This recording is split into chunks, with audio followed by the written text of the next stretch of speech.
A drug nearly destroyed a civilization. Not a war. Not a famine. A drug. By the early 1900s, China wasn't just suffering from opium addiction, it was drowning in it. Tens of millions hooked. Silver bleeding out of the economy. A society slowly shutting down. And then, something unprecedented happened. In less than 4 years, China went from the world's largest opium consumer to virtually drug-free. Not through persuasion. Not through reform. But through force so absolute it permanently reshaped the nation. This is the story of how China did what no country before, or since, has ever done. China's opium nightmare. In 1906, the numbers were staggering. 1 out of every 4 Chinese men was addicted to opium. That's roughly 13.5 million addicts in a population of 400 million. In some coastal regions, addiction rates reached 90%. China was consuming 39,000 tons of opium every year. This wasn't just a public health crisis. It was an existential threat. Farmers couldn't work. Soldiers couldn't fight. Students couldn't study. Government officials smoked opium at their desks. Buddhist monks and Taoist priests were addicted. Even women, who had traditionally avoided the drug, were now using it. Worst of all, China had already fought 2 wars to stop this, and lost both. Failed attempts at resistance. After the Opium Wars, the Qing government kept trying to fight back. In 1906, they launched a 10-year national suppression plan. Opium cultivation was banned. Addicts were registered. Officials were given 6 months to quit.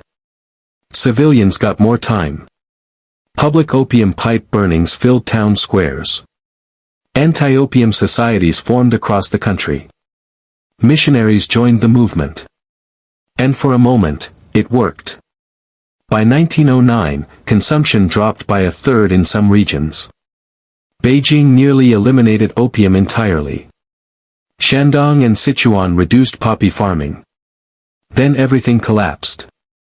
In 1911, the Qing dynasty fell. And with it, any chance of organized resistance. Warlords, profit, and famine. What followed was chaos. China fractured into territories controlled by warlords. And warlords need money. Opium became their lifeline. They taxed it. Sold it. Forced farmers to grow poppies instead of food. Between 1928 and 1933, forced opium cultivation helped trigger the Shaanxi famine, killing 6 million people.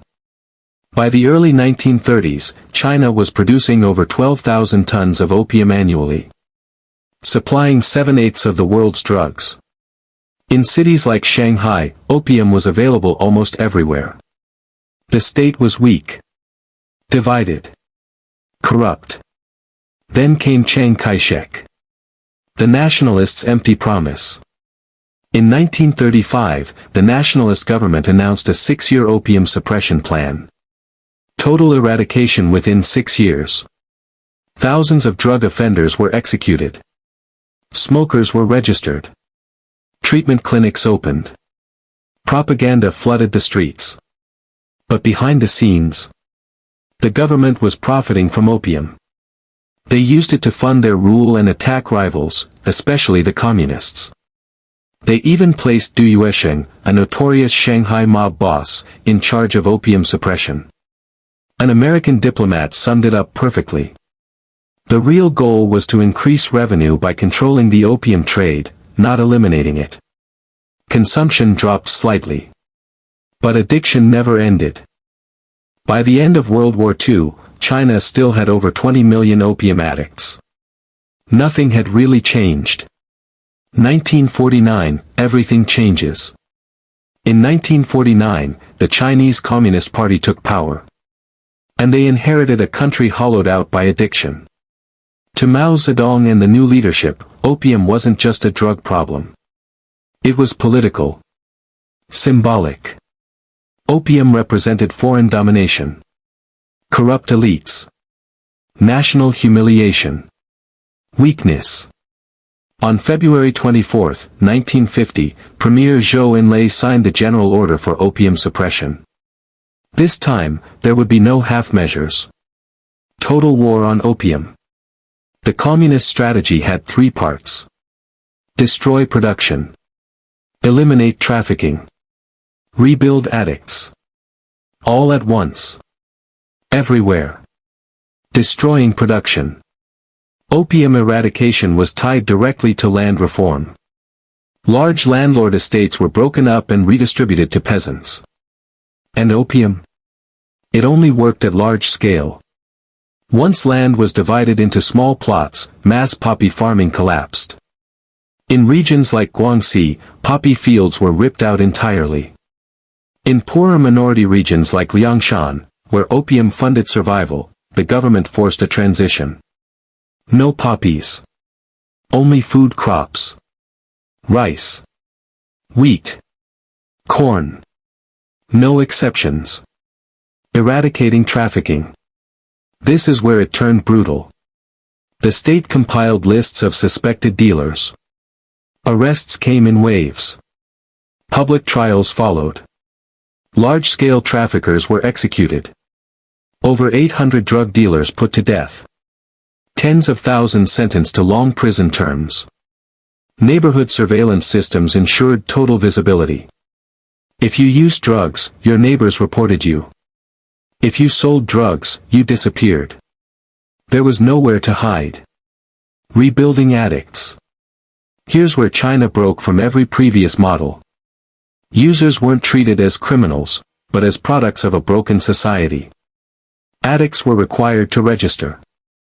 They followed strict detox schedules. Some entered treatment centers. Others were sent to labor reform camps, working from dawn to night. The logic was simple. Give people food. Work. Shelter. Land. Remove the conditions that made opium necessary. At the same time, propaganda flooded society. Public trials. Public executions. Anti-drug messaging everywhere. The message was unmistakable. Opium belonged to the old, humiliated China. The new China would tolerate none of it. The result. By 1953, just 3 years later, urban China was effectively drug-free. No official numbers were published. But when addicts were re-registered in the 1990s, the number was just 70,000, down from tens of millions. Rural areas took longer. Some poppy cultivation persisted until 1959.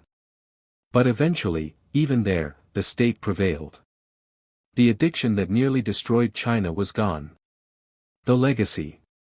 The scars remain. The lessons remain. And the determination to never be that weak again remains. China didn't end its drug crisis with compassion. Or moderation. Or compromise. It ended it through total, uncompromising force. Whether that price was worth paying. That's a question history is still debating. If you found this video insightful, the next one is already waiting for you on screen. Thanks for watching.